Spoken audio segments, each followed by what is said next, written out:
Welcome to Movies We Like, part of the Next Reel family of shows on True Story FM. I'm Andy Nelson, and that over there is Pete Wright. It is lurking Pete Wright. On today's episode, we have invited costume designer Jenny Beavan to talk about Luchino Visconti's The Leopard, a movie she likes. Jenny is a three-time Oscar winner known for period work like A Room with a View and Gosford Park, and bold swings like Mad Max Fury Road and Cruella. Jenny, welcome to Movies We Like. We're thrilled to have you. Thank you very much. I'm very honored to be here. Oh my God, A Room with a View. I had such a crush on that movie when I was young. I mean, a huge crush on that movie. It is luscious. I loved it. I love you. Thank you for being here. Stop now. I still just love saying Mr. Beeb. It's still one of my absolute favorite things. Beeb. Yes. Oh my God. Yes, it was very special. It was very special. And it was the first one I think John and I did together as an actual partnership. I mean, I thought on the Bostonians he did more than was humanly possible, so we became co-designers on that. But Room with the View was the first one at the beginning of a huge partnership, and it was just one of those extraordinary films. And I think at the time we didn't think it never occurred to us it would be that successful. But I think, like a lot of things, it just needed a movie like that at that time. I don't know what else was around, but obviously they weren't hitting the mark or whatever, and you just needed some really good story with a really interesting love, whatever going on, and it was amazing. I mean, I'm terribly proud of it still. And people do say, there's a wonderful woman in Tokyo said, "But I feel a bit depressed. I put on Room with a View," and I'm thinking, well, if you make people happy, that's a brilliant thing to do in your career. Yeah. Oh my goodness. Very true. Very true. For sure. I want to talk a little bit about you getting started, and especially because Merchant Ivory ties into that so much. And you mentioned John Wright, your kind of mentor who you ended up working with. Yeah. Talk about how all of that started, and especially, and I'm curious, as you talk about that, how early period kind of taught you about costume design and how to work on a set and everything. Well, in truth, I really want to be a theatre set designer. I had no ambition to be a film costume designer. And I went to the Central School of Art and Design, as it was called then, and studied with an amazing head of department, Ralph Coltai, who was top of his game in set design and very sculptural, very avant-garde. We're talking about the late 60s. And but then by chance, I'd grown up with a boy called Nick Young, and he by chance got to know Merchant Ivory, and he ended up on a wonderful arts program called the South Bank Show, and he rang me and said they commissioned a film from Merchant Ivory, who he got to know through a friend. I think he was study mate at Westminster School, and this was a film they were going to make in India, and it involved Dame Peggy Ashcroft, who was a phenomenal theatre actor mainly in those days. And she was 70, but she was, in the film, her character was an eccentric English art dealer travelling overland to India to try and buy or find a legendary collection of miniature paintings owned by a Maharaja in Rajasthan. Unbeknown to her, two other art dealers were after this, an American and an Indian, and they were all out to steal these paintings. So would I go to Dame Peggy Ashcroft and just help her put some clothes together? No money was mentioned, it was just her wardrobe and mine. Anyway, second visit to her, she said she was a little concerned about going to India on her own at 70. She'd be given a first-class ticket. If she changed it for 2 economies, would I go with her? So I pitch up in Jodhpur, Rajasthan, and they're mildly surprised to me. Those were days before, telephone communication was ghastly with India. You could hardly hear anything. There wasn't even telex, we were way before that. Anyway, they realised I could be quite useful. So I not only looked after Dame Peggy, her costumes, and anyone else's costumes, I looked after her wig, I looked after her. I did crowd collecting, I did props, I did anything they needed. Yeah. And acted in the film, because the actress who was supposed to come up from Bombay, as it was then called, couldn't make it.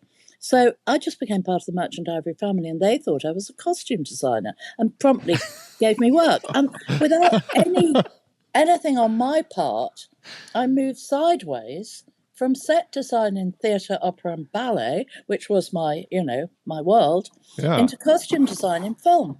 And to be honest, I would still love to do theatre, and I've done a bit of theatre costumes, with various people over the years, but not a huge amount. But I have stayed within the theatre bounds.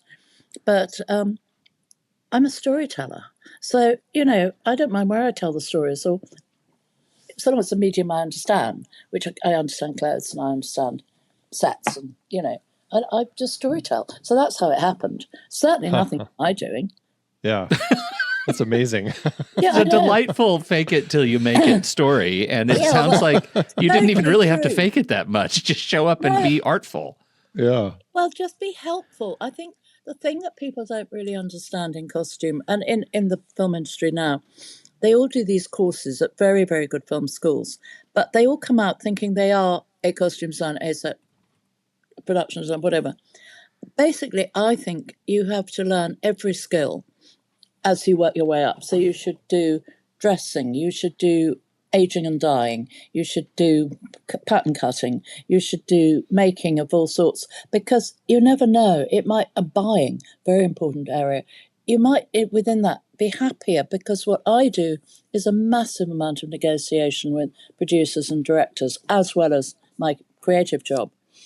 And also, you have to be really good at, it's almost like you're conducting the orchestra. So I have a lot of ideas, along with my assistants, but I have all these sections, like the first violins, the cutters, the chief cutter, and the second violins, whoever. And I'm just basically holding it, pushing out the ideas, and then conducting. And if I don't like the way they're playing, I have to adjust it. But a lot of crews are so clever, and the people who work for me are so clever. I've slightly lost the subject of where I was going, but there was something about not thinking when you come out you are a costume designer. Right. Yeah. And a lot of it's weird, and it's about people skills. So the grander you are, and the sort of more snobby, the worse it'll be. The best thing is to just go in learning everything and then work your way up. And you may find you're brilliant at it, no question. Yeah, yeah. But equally, you may find on the way, you don't really want to be head banana. You actually are very true.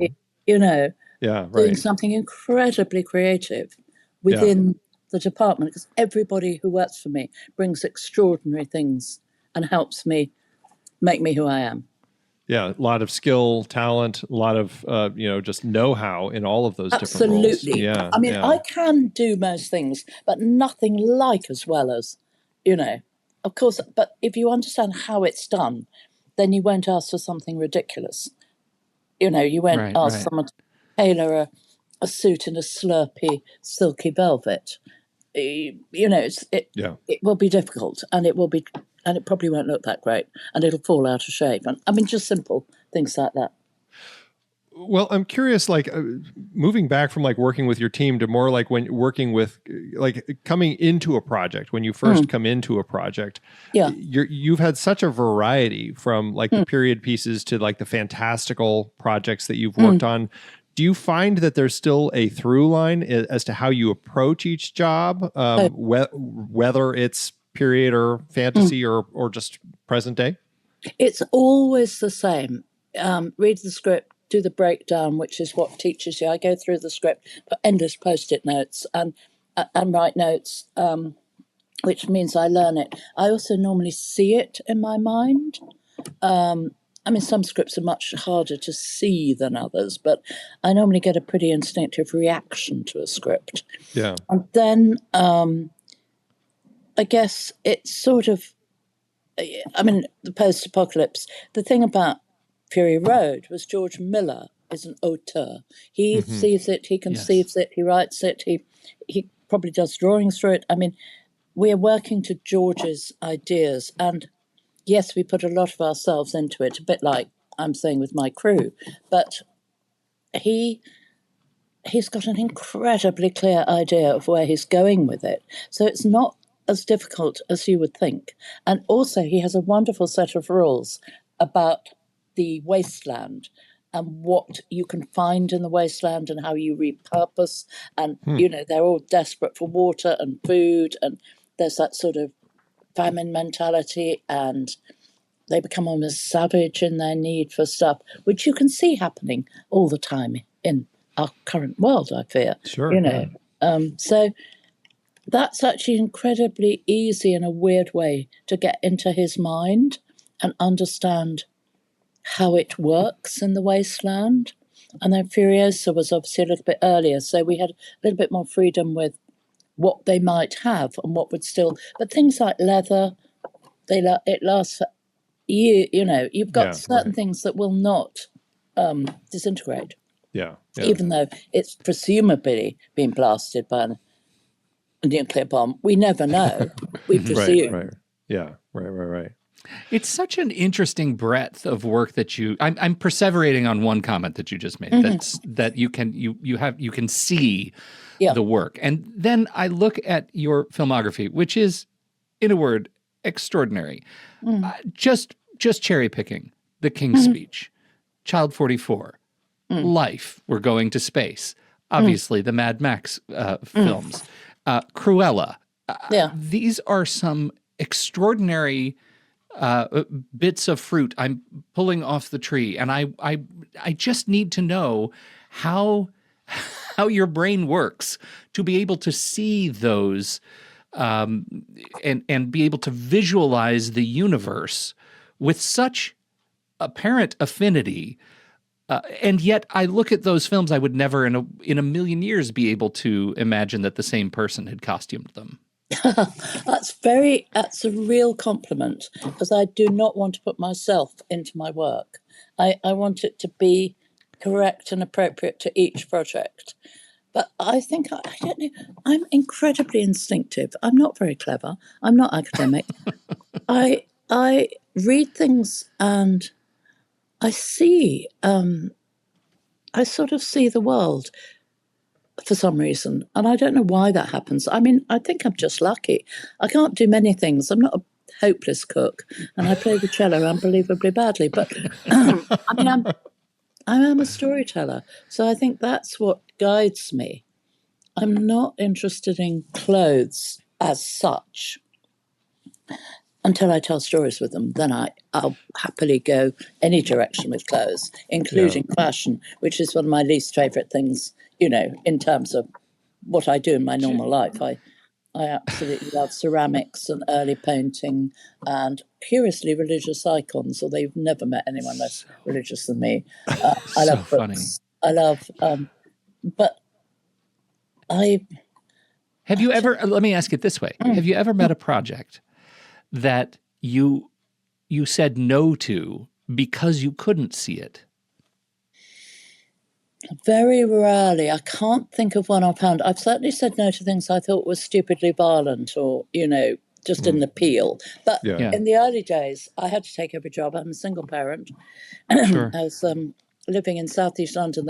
She had to go to a private school. There were nowadays, they're terrific state schools, but I had to earn a reasonable amount of money. I had to pay for childcare because the hours I do. So I took a lot of jobs probably I wouldn't have normally wanted to, and then ended up really enjoying them because they weren't quite what I'd anticipated. Sure. But I don't think there's anything I've had to work to find. Sometimes it's like climbing Everest, and you see it, but then it's not easy. And often, although I sort of see it, I then think, oh my God, I've no idea what I'm doing here. I mean, help. And then halfway through the film, you think, why did I ever think that? Actually, I do know what I'm doing. But I think if you don't think like that, it wouldn't be as good, hopefully. I mean, I think that self-doubt is very important. And what you do wrong, you learn far more from. When you're doing a fitting and you put the wrong thing on someone, you learn more from it than when it's right. You just have to be calm about it and just keep going and work a bit harder. If sometimes I just find I sit there and I just make more notes, and that helps, clear your brain. But and I think what you said that that I have latched onto is that costume design, just like every other part of filmmaking, really is fundamentally about telling a story. Like that's your job, just like everyone else. Yeah. We're all, and hopefully we're all telling the same story. Yeah, and that's when it works so brilliantly, particularly with things like Merchant Ivory, because Jim brought us all together.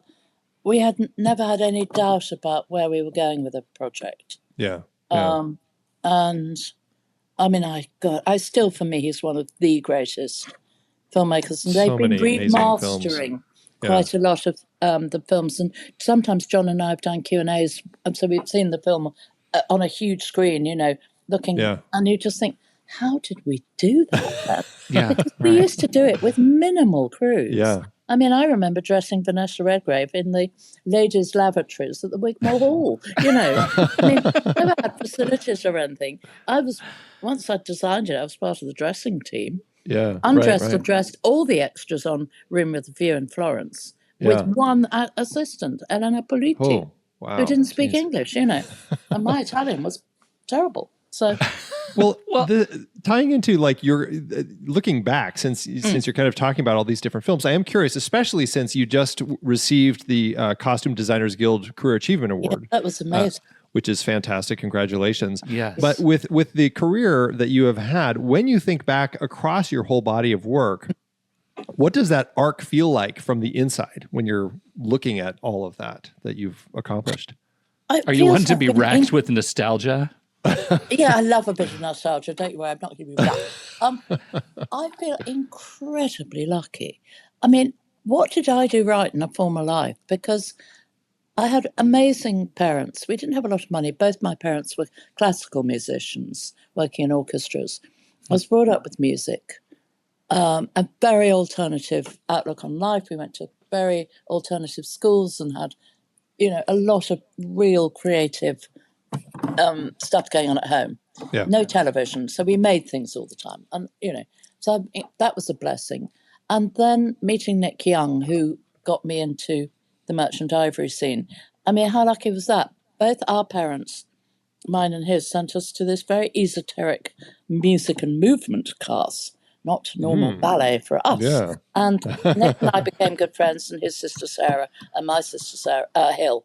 And, and that was just an incredible thing that he then met Richard McCrory, who knew Merchant Ivory, How did that happen? And then by my other route, I got into the Central School of Art and Design and worked with Ralph Koltai and had an extraordinary time doing ballet and opera and all sorts of wonderful theatre.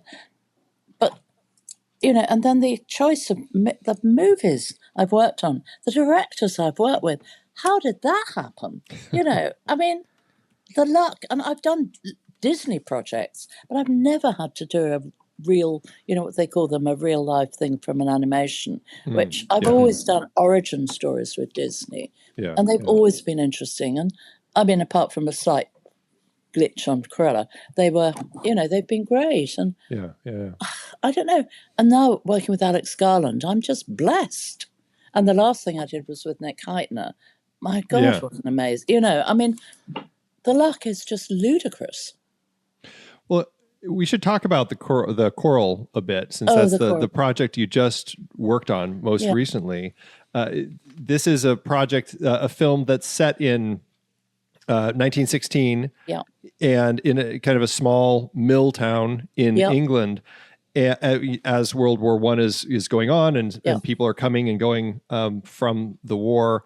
And I'm curious, because it is such a different feel from aristocracy, like in something like A Room with a View or any of these other kind of Merchant Ivory films. This is very ordinary townspeople. Do you find you approach things differently when you jump into period research, when it's like mill workers versus people of like I mean, you just research that area of life, and it's an amazing script by Alan Bennett, who's one of our national treasures and one of the greatest writers on earth. But he comes from that area. His father was a butcher in Yorkshire. He knows those people, And he wrote this beautiful script, which is anti-war, anti-discrimination, and so powerful without being over the top. It's very laid back and has the most wonderful music in it, which is very dear to my heart. Anything with music, and I'm there. But I mean, it's very easy to research because in 1916 there were quite a lot of photographs, and there was even cine footage of mill workers coming out of the mill from even earlier. So that wasn't a problem. And the other wonderful thing was we had an incredibly small budget. I mean, we made that film on £8 million, which is, probably less than the catering budget on Furiosa. But in 1916, in a mill town in Yorkshire, nobody had many clothes. Yeah. So legitimately, I could give it truth, but actually everyone only had 2 outfits. Yeah, that helps. Yeah, it helps in every way. And I did say to Alan Bennett, I said, because I met him when he came up to watch some filming, I said, it's so brilliant that you wrote it then. He said, oh, yes, he said, my father was a butcher and he had 2 suits. One was my suit and the other was my other suit. And I just thought, it's the most beautiful story ever. And, and so it was completely right to do it like that. And of course, I worked out of Cosprop, John's company in North London. And of course, they had the perfect. And we had to make a little bit because we used a real amateur choral society in Yorkshire to fill in our actors and things. And people are bigger now. And we just ran out of stock. So we made some very simple dresses, which we accessorized. But that was it. Other than that, it was just Cosprop. Gotcha. And all the men's suits, Rafe suit, they're all just stock suits, but their stock is so wonderful. You can find gems in it. And of course, it's not new. It doesn't look brand new. And, it's worn and it's got a life and it's perfect for that. So I was fantastically proud of it. But I also think it's a beautiful film. It feels like the perfect prequel for Swing Kids. Right? Swing Kids. Another movie with young people in nice suits and a lot of music, and it's just a little bit later in history. Yes, just a little bit later. 37, 38? Yeah. It's just pre-39, I think. Yeah. In Prague. My first film in Prague. Oh, God, I love Prague. It's a wonderful city. Wonderful to work into. Oh my goodness. Well, I imagine that's a part of any of these projects where you're traveling and filming in different parts of the world and finding things that fit that. And even I imagine for a story that takes place in this mill town, just finding things that feel like they fit, right? And that feels like it's of this world. I was really taken by Ralph Fiennes' suit because it just felt like it was part of him. Like it seemed so right for him, Again, it was, I think somebody looks after me above. I'm not religious, as I said, but somebody, because that suit was there. And every time I looked at it, I thought, And then Ross, who does the men's stuff there, said, I think it'll fit Rafe. And of course it did. It also had although it's an English suit, goodness knows, I think it's a real one, but it could have been made in Germany. It just could have been. So he's come from Germany. You assume he's probably bought some clothes there because he was successful there. And then again, the hat, although it's not anything stupid with, feathers in it and all that, like a Tyrolean, it still could have been made in Germany. And Rafe, he wears things very well too. He just adopts them. Yeah. I mean, it's wonderful. He is wonderful. Right. Yeah. Do you know, it makes me think of other movies where he dresses suits well. And I immediately think, how is it that you have escaped being roped into doing a Bond film with your career? The only thing on your IMDb that is Bond related is a Nokia commercial. How is that? Oh, yes. I was suddenly asked to do that with that lovely actress whose name completely escapes me. Anyway, yes, I've absolutely no idea why I was suddenly asked to do that, but I was. Lashana Lynch. Know if it ever came up. Lashana Lynch, is that who you're talking about? Yes, the that's actress. right. Yeah, absolutely. I've no idea if the movie thing ever came out, but it was quite so fun funny to me. I mean, I've done all sorts of. I did the British Airways safety video, If you travel on British Airways, you'll see, people putting on safety harnesses and all that, wearing full period costume. And it's hilarious. One of the most fun jobs ever with Sharon Maguire. Oh, man, that is fantastic. It was hilarious. No, honestly. That is hilarious. As I said, I've been incredibly lucky. I've twice met Sam Mendes for Bond, and he's twice decided I'm not the right person. I'm actually quite grateful, but he's always sent me the most lovely handwritten note. And I just thought, I think Bond's, there's the problem with that films like that and Star Wars and things like that. There's so much producer interest. I won't say interference, but interest in them. And I don't think it's very easy. And you have a huge amount of product placement in a Bond. Yeah. And actually, I enjoy watching a Bond, but I don't think I enjoy doing it. I hope I do a good job, but I'm not sure. Yeah. And so I'm very happy with certain films that haven't happened in my world, because I seem to have done and still be doing really, really interesting. For sure. Smaller scale, but the one I'm doing at the moment is huge. But you said you're working with Alex Garland right now? Garland. We're doing I'm sure it's out there. I'm not saying any secrets. It's based on a computer game called Elden Ring. Yes. Oh, okay, yeah. Which I've never played a computer game. I've never heard of Elden Ring. Why me? But I'm having a wonderful time. I mean, it's pretty tricky following the game look, which on an anime drawing can wear the most ridiculous outfit and do somersaults.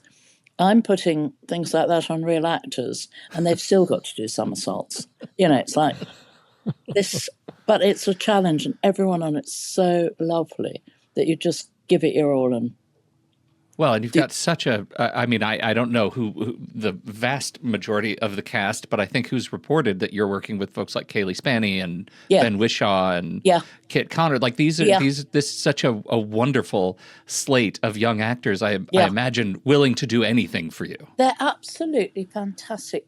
Each one that comes in is almost more gorgeous than the one before. I mean, I'm now in love with so many people, it's kind of got out of control. They're all safe. Don't worry. They're safe.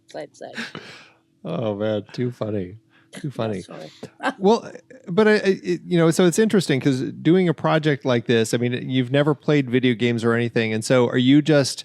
how are you going about doing research? Is it pulling up images of the video games, or is it just coming from Alex? Easy. Just go on YouTube. You can see every single. So you just watch all the playthrough videos. There's so much stuff, and you can not only see every aspect of the game, all the characters. There's an amazing concept art book. One of my assistants, Billy Temple, is the most phenomenal researcher. We also have an expert in Australia who's a complete Elden Ring, immersive, and he sends us things if we want. He can sort of get screen grabs, and so that isn't a problem. It's taken me forever, and I still don't know who's related to who and why, but Billy does, so that's fine. As long as they know, right? Yeah. Somebody knows. There's certain characters that, as the player, you can then adopt their costumes if you win, or don't ask me how it works, but I really don't need to know that. What are we going to do for the last half of this podcast? It was just mechanics of Elden Ring. Now we have to scrap it all. Sorry. Yeah. I mean, I've obviously signed 100 NDAs, but nothing I've said is not incredibly out there. For sure. I don't think my name's on IMDb yet, but that's not a problem. But it is an extraordinary, and at my stage of my career and my age, to be asked to do something like that is such an honour. And Alex Garland is an incredible writer and director. And my sense about the script, he's been working. I don't think he's found it easy. But the one we've got at the moment is so good and relevant and way beyond just the game. So he's working this one. He's written it with, or did I don't know, did he write it with George Martin, or did they do separate passes? So. I don't know who to my mind, he's written it himself. I think he talks to a lot of people and listens to a lot. I mean, he's even told us all as a group that he isn't as experienced in filmmaking as we are. He's certainly never done anything on this scale. And if we think he's doing anything wrong, we have to tell him that, that in a nice way, that might be better done. And suddenly, I'm one of the ones that has done extreme conditions, extreme locations, in extreme costumes on environmentally sensitive areas. So I know when they said they were going to do this, this, and this, I didn't think that was a good idea. And I thought, actually, the actor isn't going to be able to move in the costume we have to put him in if we're following the game look. The weight of it has to be strong because of what he has to do stunt-wise in it. Yeah. And he isn't going to move off the spot on the location they're telling me about. And so I, put my hand up and said, excuse me, I think that might be a bit tricky. They have changed the location because I think when they heard the real truth of it, and we're in a remote place where you won't have, you can't take a four-wheel drive or anything. So you've got an actor in a lunatic costume, because that's what it's like in the game, having to walk up basically a volcano, I mean, give me a break. Let's get real here, kids. Yeah. And anyone can write anything, but you try and put that into operation. Yeah. And I suppose thanks to George Miller and all those films, I really have done some pretty extreme locations. Crazy stuff. Yeah. Well, and it's also nice to hear that all of this, like they're thinking practically as opposed to we can just create it in CG and do that later. So it's nice. Trying to do as much as possible in camera. They've already got an anime, if you think how the game is. It is animation. They need to do as much as possible on real actors. Yeah. But equally, the scale of the actors it's worth having a look. I mean, have either of you played it? I have played it. Yeah, so yes. You know what, they're massive creatures and huge costumes, and they're all as demented as each other. Right. So you're doing this, and sometimes you look at the costume, and the actor's face is tiny in it, or the character face, and it's like, we're just trying to do the spirit of it as faithfully as possible, and then create some other wacky characters Alex wants some other bits, which is great for me. It's very creative. But equally, the challenge of putting real actors into these crazy clothes is quite fun. It's extraordinary. That's all I can. Well, I mean, what you get away with the visuals in games in general, just accentuating so many, elements of physicality. It is always a shock when movies get it right. It is never a shock when they don't. So it's heartening to hear just how much, you all are putting into making it work. Massive amount of care is going into it. The result will be the result. Yeah. I mean, that's beyond our control, really. Right. Where are you in the process of you're actively shooting now? No. We don't shoot till mid-April, but we are prepping, making. I mean, they're wonderful at casting huge amounts of people really well in advance. And we were allowed to pre-prep to get the concepts together early. So when we started prep, which isn't nearly long enough, really, in truth, for something on this scale, we had an incredible set of drawings and mood boards and all that, and knew quite a lot where we were going to get stuff, even though it was only three of us doing it at that point. And then we got going at Elstree Studios about second week in January. Again, it was weirdly late, but I mean, it sounds like a big budget, but a huge amount will go on visual effects, even though we were trying to do it in camera. As visual effects that will naturally take. Anyway, I don't know. You, and this is a project where, I mean, presumably, like all the costumes are made from scratch, like or are you finding bits and pieces of things to kind of? We're finding. Okay. There's two credible costume houses in Spain, Paris and Cornejo, who bought all the early medieval, like most things, in the game, it is a sort of medieval fantasy. Yeah. Lord of the Rings started the whole thing off. So they've got an incredible stock of medieval we can't afford to make everything. We certainly don't have time. We're making as much as we can to enhance our rental costume, to give it our look. Yeah. And to take it away from, you won't be able to say, oh, it's 1540, or, oh, that's, and try to give it that time fantasy feel that the game has. And be inventive with certainly some of the crowd costumes. We have quite a lot. There's a huge amount of soldiers and armies, and again, we found great base armor, and we will enhance it with our tabards and what have yous. All the good what have yous. Yeah, well, yes. Well, who knows? I was like, whoa. But it's just trying to be inventive within a curiously limited budget. Wow. Extraordinary. How big is your team on that?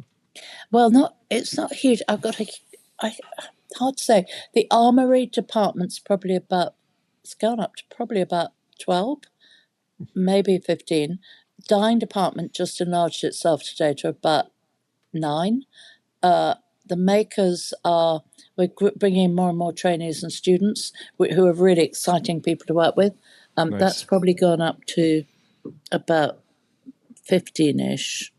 And then we've got quite a lot of buyers, because there's loads and loads of stuff still to buy. Yeah.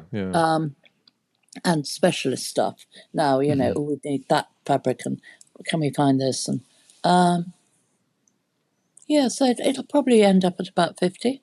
Yeah, that sounds about like where you're getting to. So, okay. I don't think it'll get bigger, because I don't think we can afford it, but, you know.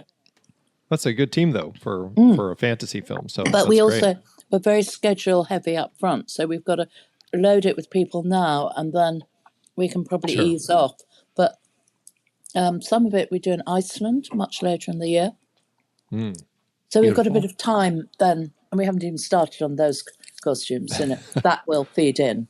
But it's all arriving any minute now from Spain, because we sorted it all early in the year. Wow. But huge. I mean, exciting. Yeah, no, and just another example of the types of the variety of projects that you end up working on. So that's fantastic. Yeah. Well, let's shift gears and talk a little bit about The Leopard. This is Visconti's film, and I mean it's a very fascinating film that is about the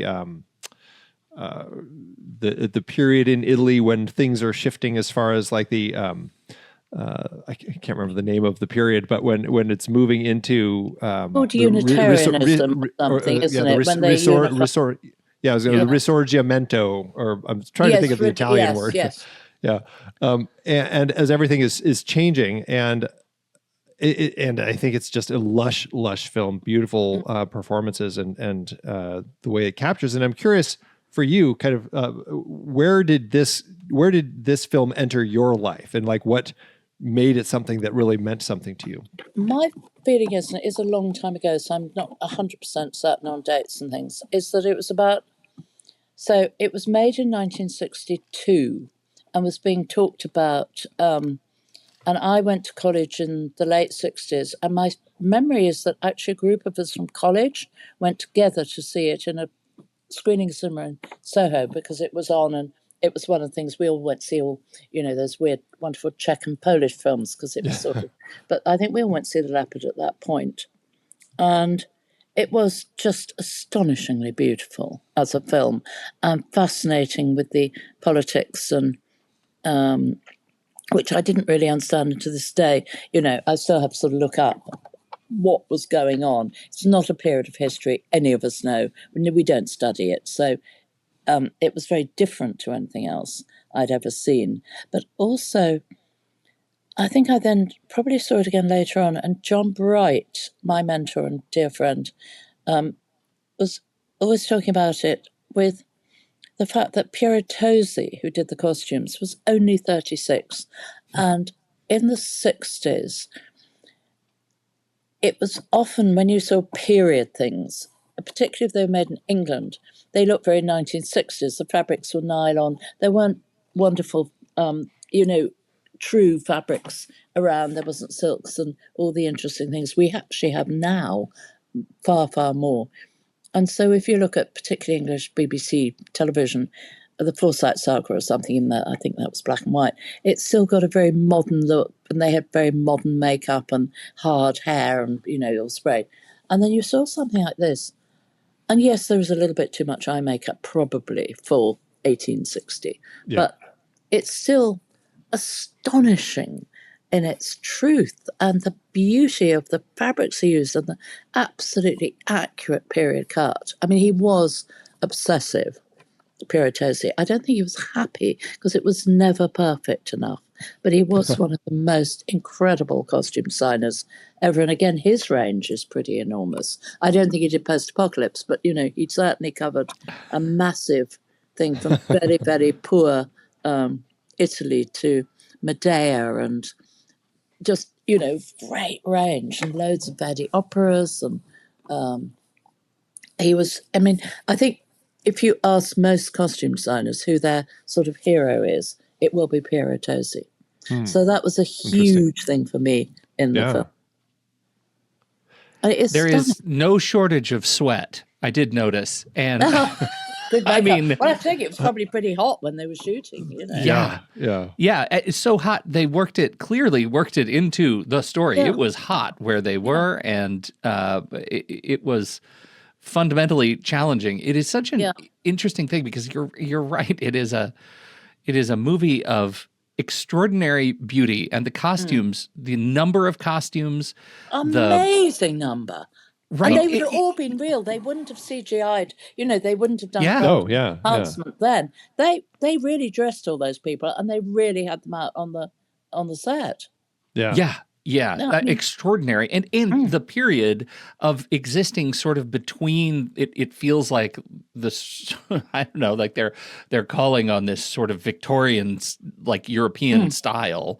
And yet we're at the end of that period, right? We're about to not be wearing those kinds of dresses so much anymore. No, we are. I mean, 60s was the huge crinoline, and then it collapses down into the 70s, and then up at the back in the 80s, and then down again in the 90s. I mean, there's always a flow in space, but it was still very excessive clothing. But the 1860s is the huge crinoline, because you've come out from the 50s, obviously you've come up from the very Regency and then into the sort of Jane Austen-y narrow, and then it starts to go out, and then the shoulders go out, and then it goes, it's always a great flow if you look at... It is so much easier to see and hear when you talk about it in terms of women. But what about the men? There were some interesting things going on with the clothes with the men. Some of them are just, you look at, there's a dude in a suit. But there's such a wide swath of what we see in terms of regalia, because there's a lot of dudes in military suits. Oh yes, and their red jackets, the red shirts, Well, that's just what they wore. I mean, that's not terribly difficult to research. What was amazing was the amount. Did they make them? I don't know. I mean, they're probably still in Peruzzi or Rancati, no, not Rancati. They've been probably in Peruzzi if anyone's got them. Possibly, or Torelli. Torelli may have them. I think these suits are still hanging around somewhere. Well, it's only the 60s. I mean, we're not even 60, 70, 89, only 60 years ago. They'll still be somewhere. And they do look after them in Italy. They're probably in Torelli because Piero Tosi was part of Torelli, and I think Torelli made most of it. Fascinating. But, I mean, that's how we do it, is like, for me, Cornejo and Paris have bought all the medieval films that were made in Spain because they have much cheaper warehousing outside of Madrid. So you go about 40 miles or so outside of Madrid to these incredibly dull industrial estates, and within these huge warehouses are masses of costumes. We can't do that in England. We don't have the space. We couldn't possibly afford it. And they're like €4 a square meter, and we're like €40 a square meter. I mean, it's massively different. And it's expensive enough, period costume, anyhow, that you have to maintain it, you have to look after it. So I think in Italy, they would have, and also they found more costume houses in Italy, and they're just about still keeping going, because all the theatres and opera houses didn't have their own wardrobes. They rented or got stuff from the various costume houses rather than make it in-house. So there are big stocks abroad, more than we have here in England. Cosprop's the place for things like the Choral or Merchant Ivory. Brilliant, from about 1750 to about 1950. That's their really strong. So that's their range. Masses of these period films we all love come from there, even if they're made in America. Interesting. You all come to us, which is wonderful. But I think with the Leopard, he would have just looked into the peasant characters and the it's like storytelling. I mean, he was a consummate storyteller. So the mayor and everyone slightly pompous, and he'll have just found the right look for them. Well, and there may be sort of things you can see in painting and that spark your imagination. And well, and I definitely feel that with like Claudia Cardinale's, like when we first meet her, right? Like she comes in and she's in that that white lace ball gown when we first meet her, which, I don't know. I guess now you have me on this thing about like how it's all about storytelling, because I think that that's an outfit that is doing some psychological work as far as it's her mark into this aristocratic society, but also she's kind of this interloper coming into it. And I think that that's an interesting element that we're getting, because that ties so much into what you're just talking about like how it's all about the storytelling. Well, that's, I think, when it works. There are certain films like Cruella. It'd be a shame if people didn't notice the costumes. It's about costumes and fashion. That's her job, right? Exactly. Like the Leopard, although it's an incredibly beautiful period. So you're going to make people look incredibly beautiful in those clothes. Yeah. But also, what's so clever with what he did was they're phenomenal costumes, but you still look at the actor. Yeah. Whereas for me it doesn't work is when you can see a consciousness in the design, and somehow the designer's in there going, look at what I can do. This is my mark. And you think, do you know what I mean? But some things need. Priscilla, Queen of the Desert, would be very disappointing, but it didn't look amazing. Do you know what I mean? Yeah, great, for sure. And actually, Paul Towswell's work on Wicked, and it's so extraordinary, so detailed, makes me almost exhausted, but he's such a dear. And, there's stunning ideas and stuff in there. Yeah. It's so, and very appropriate because it's a musical, basically. Yeah. I don't know if I'd be able to do that as well as, I certainly wouldn't do it as well as Paul does it. I mean, he's just incredible. And then Kate Hawley, who just won the BAFTA, brilliant work on Frankenstein. Again, it's not period accurate, but it's period sensitive. And I just think she did beautiful stuff on that. I was absolutely, really, really impressed with her. Very interesting, very different look at it. And I'm thinking, I'm not sure I'd be able to do that. But I probably would, because you'd be given the right instruction by the director. Yeah. But, even so, it's like, wow, that's amazing. That's an interesting thing that I don't think I've actually heard anyone say. It's not necessarily period accurate, but it's period sensitive. And I think that's a great way of describing all of these different projects, because I think that you're obviously tapping into that too, even in something like Cruella, which is a period. Cruella. It's a period film, right? But so you're reaching back to a period of time, but you're also expanding and playing. It was. Yeah, exactly, because that's the character of Cruella, and that's the nature of the story. And, you're working her towards Glenn Close at some moment, that's where she's going to be. But so that, it's, you just do what's appropriate for the film. And yes, it wasn't, I remember the 70s pretty well, actually. I'm terrified to say. It was a fascinating period, very interesting clothes. I was quite interested in clothes in those days, and used to go to Bieber, and I could never quite afford it, but I used to look longingly at stuff, and there was this wonderful. It was a very innovative period in some ways, but it just felt right for the film, the way we did it. And she's a wannabe fashion designer. She does her own clothes. She's jolly good at making and designing, and a little bit punky, a little bit, edgy. And that's how she developed. And then the Baroness was a hoot, because you just knew she was slightly outdated and slightly beyond her sell-by date. But it was Emma Thompson, and we found this sort of asymmetric thing, and that just became her style. And it was sort of almost luck. Threw something at the stand, and it landed asymmetrically, and then off we went. That was Emma. That's amazing, like finding a little clue like that. Yeah, you find clues, and you have to be open to everything. Yeah, it's a funny little observation that in a movie like Cruella, you're looking at performances. Costuming that has to live up to the scale of the performance, right? And those performances are very big.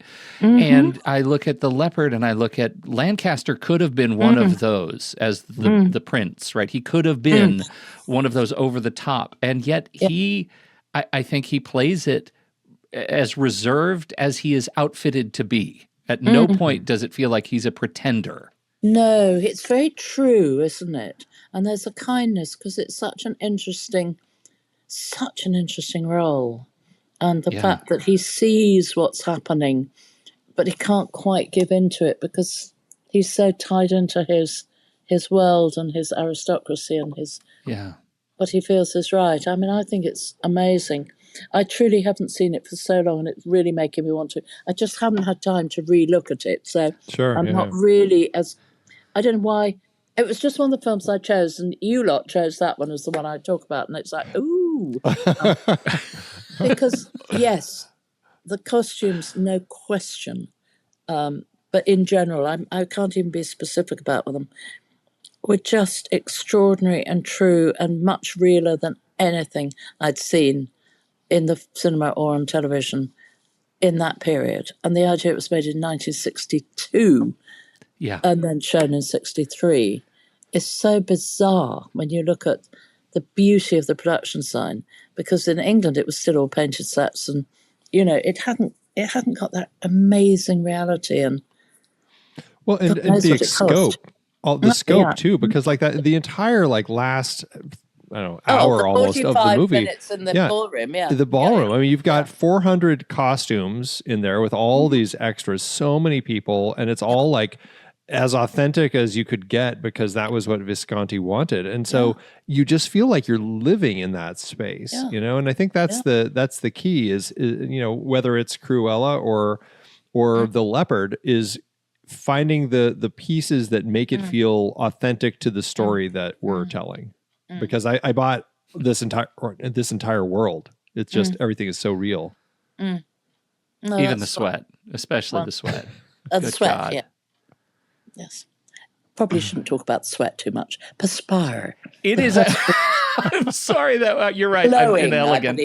I will say that last word.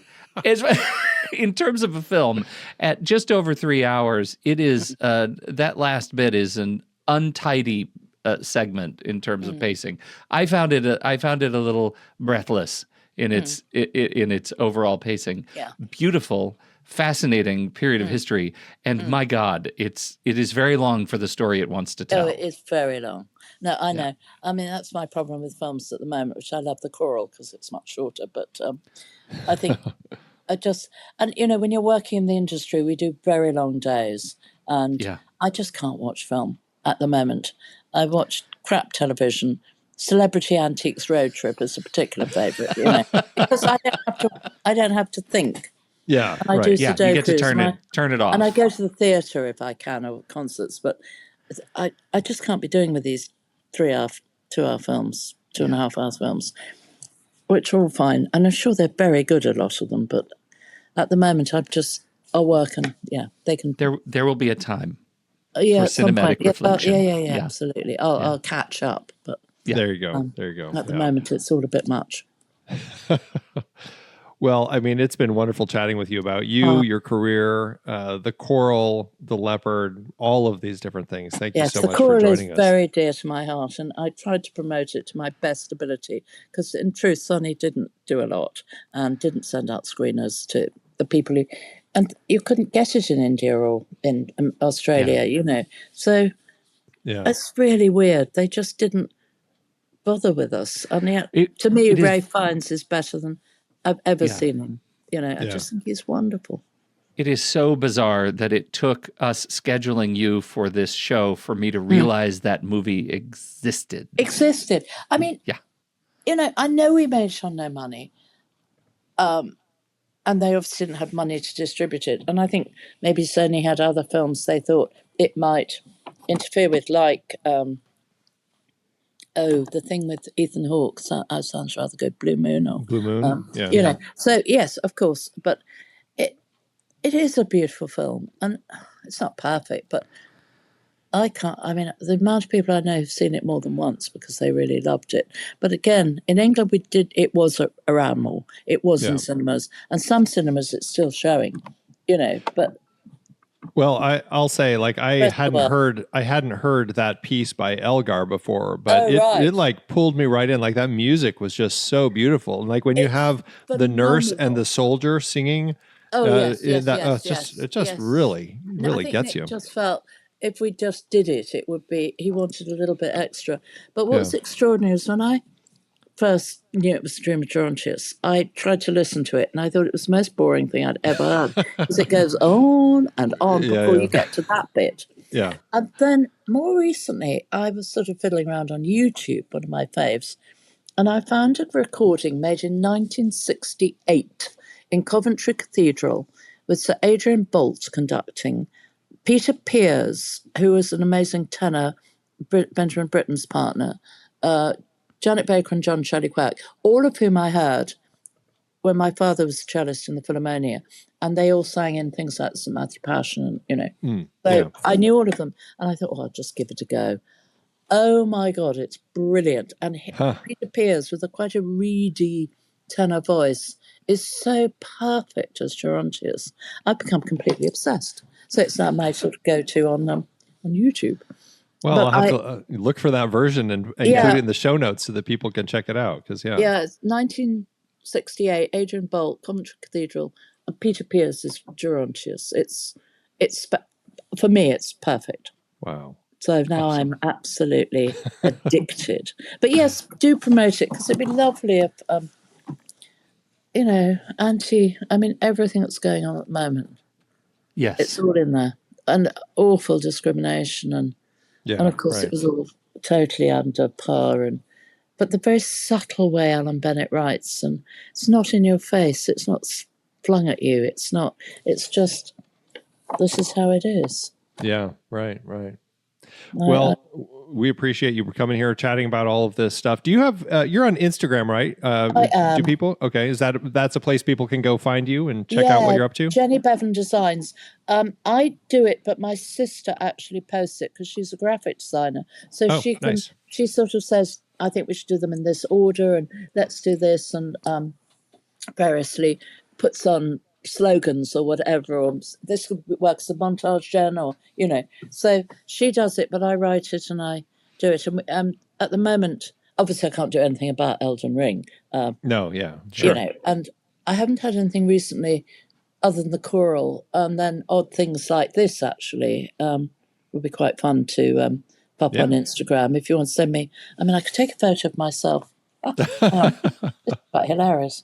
Oh, look. Perfect. Oh, that's lovely. Oh, look. Here we are. Hi, guys. Because fantastic. She's great, and sometimes I've got other obsessions like gardening, and the foxes in my garden, and my daft cat, and but they pop in there from time to time. Yeah. Things I eat, I always find that a bit odd when people put on a nice cup of coffee and think, whatever. But particularly in the garden. But at the moment, it's so wet here. Oh, are you? No, you're in LA, aren't you? I'm in Arizona and Pete's in Oregon. So okay. Oh, Oregon. Right. I was just thinking, because New York's really getting it at the moment, isn't it? Yes. Oh, my goodness, getting yes. blasted. Yeah. I've got a friend here who's supposed to go back on Wednesday. I don't think he probably will. So good luck. Yeah, I mean, I wouldn't want to fly in that kind of snow. No, it's not daunting. a wise idea. Trains aren't even running, so I can't imagine the and they've planes stopped are cars, haven't they? So they're keeping the roads clear for Oh my goodness. Gosh, well, this has been an absolute delight, Jenny. Seriously, I've really loved honor. it. Sorry, I couldn't talk more about The Leopard, but it is an amazing film and should be seen. Yes, absolutely. Movies We Like is a part of the True Story FM Entertainment Podcast Network and the Next Reel family of film podcasts. The music is Chonk Clap by Out of Flux. Find the show at truestory.fm and follow us on Facebook, Twitter, Instagram, Threads, and Letterboxd at The Next Reel. Learn about becoming a member at thenextreel.com/membership. And if your podcast app allows ratings and reviews, we always appreciate it if you drop one in there for us. See you next time.